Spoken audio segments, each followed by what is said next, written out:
Phone tapping వ్యవహారంలో కేటీఆర్ పై ఓ range లో విరుచుకుపడ్డారు ఎమ్మెల్సీ బలమూరి వెంకట్. అధికారంలో ఉన్న 10 ఏళ్లు మ్యాపింగ్, ట్యాపింగ్, లూటింగ్ చేశారంటూ మండిపడ్డారు. ప్రతిపక్ష నాయకులు, వ్యాపారులను మ్యాపింగ్ చేయడం, వాళ్ళ ఫోన్లు ట్యాపింగ్ చేసి మాటలు వినడం, వాళ్లను బెదిరించి లూటింగ్ చేయడం తప్ప ఏం చేశారంటూ ప్రశ్నించారు.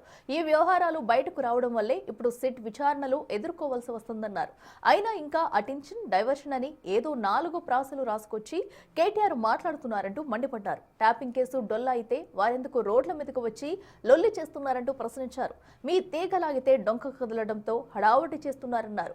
ఫోన్ ట్యాపింగ్ కు కేంద్ర బడ్జెట్ కు ముడిపెట్టి తప్పించుకోవడానికి కేటీఆర్ తెగ ప్రయత్నం చేశారంటూ ఆరోపించారు.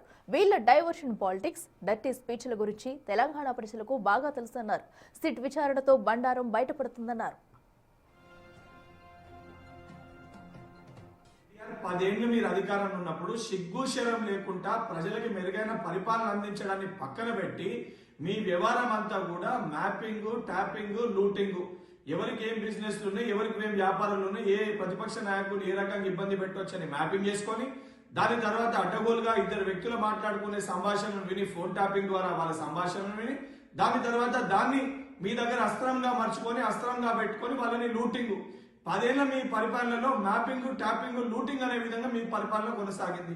మొదటేమో ఫోన్ ట్యాపింగ్ కేసు డొల్లా అని చెప్పి మాట్లాడిన నువ్వు ఈ రోజు దాన్ని గుంజుతే తీగ పట్టుకొని గుంజుతే డొంక కదిలిన అనే విధంగా మీ మొత్తం కుటుంబం కూడా ఈ రోజు వణికే పరిస్థితి ఉంది. సిగ్గుశరం లేకుండా మరి ఫోన్ ట్యాపింగ్ కేసు డొల్లా అయితే రోడ్లపై వచ్చి ఆందోళన ఎందుకు చేస్తున్నారు? ఎందుకు ఇంత భయాందోళనకు గురవుతున్నారు?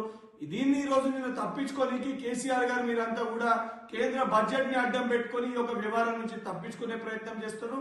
మీరెన్ని డ్రామాలు ఆడినా ఫోన్ ట్యాపింగ్ కేసు డొల్లన లేదా రాబందులు లేక రాక్షసత్వంతో పనిచేస్తూ మీరు అడ్డగోలుగా ఎంతమందిని ఇబ్బంది పెట్టారో అతి త్వరలో అన్ని బయటికి వస్తాయి. అది డొల్లన మీ డొంక కదిలించే కేస నిజాలన్నీ కూడా బట్టబయలైతే తెలంగాణ ప్రజలన్నింటినీ గమనిస్తున్నారు. ఇప్పటికన్నా సిగ్గు శరం తెచ్చుకొని మీరు చేసిన తప్పుదానికి తెలంగాణ ప్రజలకి క్షమాపణ చెప్పాలని చెప్పి డిమాండ్ చేస్తున్నా.